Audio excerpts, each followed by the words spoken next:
eu sou Thaís Domingues, médica ginecologista, especialista em reprodução humana e sócia-diretora do Grupo Huntington. E hoje eu venho falar para vocês um dos tratamentos que nos últimos tempos tem ganhado mais volume, que é a produção independente. Ela pode ser desejada tanto para o homem quanto para a mulher. E eu vou explicar um pouquinho para vocês qual é a diferença entre os dois casos. O mais frequente é o desejo da mulher em gestar, mesmo que ela não tenha um parceiro. Ela pode fazer isso de duas maneiras. Sempre ela vai precisar de o apoio de um especialista em reprodução humana. Mas isso pode ser feito ou pela inseminação ou pela fertilização in vitro. E a diferença básica, ela vem depois da análise dos exames que ela precisa realizar. Toda mulher que deseja engravidar, ela precisa passar por uma série de avaliações que vão predizer uma maior chance ou menor chance de engravidar através de um processo de mais baixa complexidade, que seria a inseminação intrauterina. Mas a avaliação feminina ela é um pouquinho ingrata, porque geralmente ela tem uma melhor eficácia depois de iniciadas as tentativas de gravidez natural. Então, como eu brinco que é como o médico do dia seguinte. Inicialmente, não existe nenhum exame que possa predizer se aquela mulher ela conseguirá engravidar. É diferente do homem. O espermograma, ele me dá uma boa ideia prognóstica de chance de gravidez. Então, é fundamental que a mulher entenda que antes dos 35 ela tem uma maior chance de engravidar, mesmo através dos tratamentos, quer seja a inseminação intrauterina ou a fertilização in vitro. Depois dos 35 anos, a natureza não é tão justa conosco. Então, depois dessa seleção de óvulos todos os meses, indo um adiante para ovular e os outros morrendo, nós perdemos a nossa reserva ao longo do tempo. Isso começa lá nos 30 anos, então toda mulher perto dos 30 anos precisa ter a sua avaliação da fertilidade feita. E isso piora depois dos 35, 37. Então esse é o entendimento que toda mulher precisa ter no início de cada tratamento. Então, para ter uma ideia dessa capacidade ovariana, é fundamental avaliar a sua reserva. Ela é feita com a conjunção de duas análises. O hormônio antimileriano, que é um exame de sangue que toda mulher precisa fazer, e a contagem de folículos no ultrassom. Em conjunto, eles me dizem qual que é a perspectiva que aquela mulher vai ter em relação ao número de óvulos, a capacidade, a emergência de um tratamento ou não. E para definir qual tratamento é mais indicado para essa mulher, é fundamental que ela realize a análise das suas tubas ou trompas, que como elas também são conhecidas, que é através da histerosalpingografia, né? Um nome comprido, né? Mas é para avaliar se existe um bom funcionamento e se elas têm uma boa capacidade de buscar o óvulo para que ele encontre com o espermatozoide, ocorra a fertilização natural e que elas consigam concluir o trâmite final desse processo, que é carregar esse embriãozinho pronto para dentro do útero.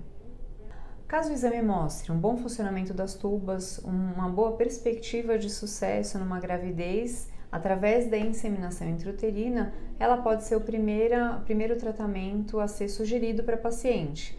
Lembrando, desde que boa reserva e geralmente para as mais jovens.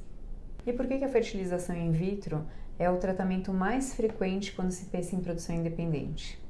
Tem vários motivos. Pode ser porque a mulher já vem com mais do que 38 anos, muitas vezes com a sua reserva ovariana mais baixa. Geralmente ela tem uma alteraçãozinha nas tubas, é verdade, mas muitas vezes ela deseja um tratamento que traga uma eficácia um pouco maior, tanto em resultado quanto em futuro. Se ela pensa, por exemplo, numa segunda gravidez, muitas vezes ela consegue já embriões para congelar e pensar num segundo tratamento. Geralmente, quando eu falei agora em chance de gravidez, geralmente a chance da inseminação intrauterina gira em torno, no melhor dos casos, de 20 a 30% por tentativa, e já a fertilização in vitro, no melhor dos casos, entre 50% e 60%. Então esse já é um diferencial de escolha das mulheres para esse tipo de tratamento. E agora, talvez não tão prevalente, mas muito presente nas nossas consultas, é o desejo masculino de uma gravidez independente. O processo ele é um pouquinho diferente. Então, além de um útero de substituição, nós precisamos de óvulos doados para unir com o sêmen daquele homem e conseguir obter o tão desejado filho. Bom, é isso, já pincelei um pouquinho do tratamento para produção independente, tanto para o homem quanto para a mulher, mas eu gostaria de reforçar com vocês um ponto fundamental. O tratamento ele é super reconhecido, bem estabelecido e autorizado pelas normas do Conselho Federal de Medicina. Claro que esse é um tratamento cada vez mais buscado, mas é importante enfatizar alguns pontos. Tanto a parte emocional, quanto a parte física, que eu falei um pouquinho antes, elas são fundamentais para que o processo seja concluído a contento. Então, o físico eu já detalhei um pouquinho, para a gente, além de pesquisar os fatores relacionados à fertilidade, excluir aqueles que possam interferir negativamente com a fertilidade, que são obesidade, sobrepeso, tabagismo, uso de drogas, tanto lícitas quanto ilícitas. Então, no planejamento do tratamento é fundamental esse aconselhamento tanto para o homem quanto para a mulher.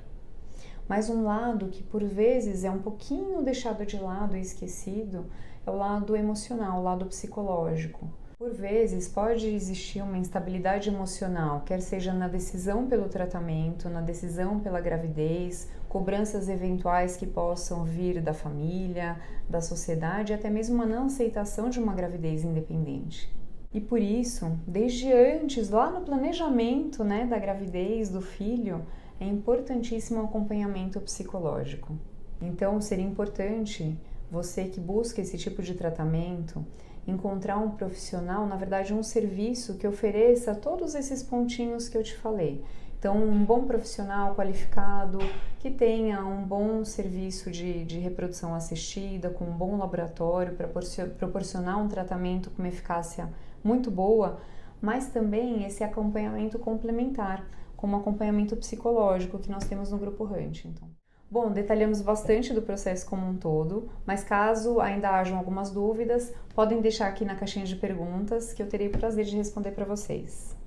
Além disso, acompanhem os nossos conteúdos nas nossas redes sociais, então Instagram, YouTube, não percam e principalmente não percam os próximos webinários.